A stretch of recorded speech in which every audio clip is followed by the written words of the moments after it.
గణేష్ నవరాత్రి వేడుకలు సమీపిస్తున్న తరుణంలో కలెక్టరేట్ కార్యాలయంలో జిల్లా కాలుష్య నియంత్రణ మండలి వాసవి మా ఇల్లు స్వచ్ఛంద సేవా సంస్థ ఆధ్వర్యంలో మట్టి వినాయక విగ్రహాల పంపిణీ నిర్వహించారు.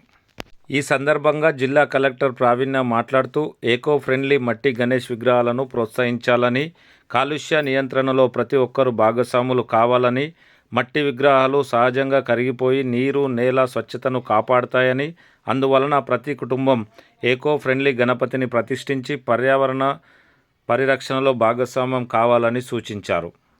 వాసవి మా ఇల్లు స్వచ్ఛంద సేవా సంస్థ అధ్యక్షులు తోపాజీ అనంతకిషన్, నాయకులు, జిల్లా అధికారులు పాల్గొన్నారు.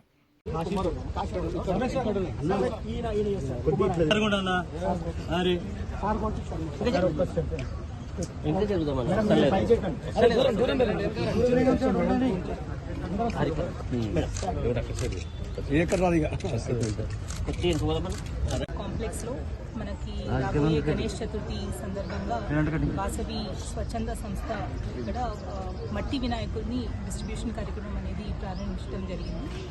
దీంట్లో నాతో పాటు వాసవి స్వచ్ఛంద సంస్థ నుంచి మెంబర్స్ అందరూ, అలానే ఏసీఎల్వి గారు, సెక్రటరీ గారు అందరూ పాల్గొనడం జరిగింది. వాళ్ళు ఆల్మోస్ట్ ఒక 15 టెంపుల్స్ ద్వారా 5,000 విగ్రహాలు, మట్టి విగ్రహాలు పంపిణీ చేయడం జరుగుతుంది. ఇవి అన్నీ కూడా మనకి ఈకో ఫ్రెండ్లీ గణేష కాబట్టి ఇది మనం ప్రోత్సహించాలి అనేది కూడా అందరినీ కోరుతున్నాము.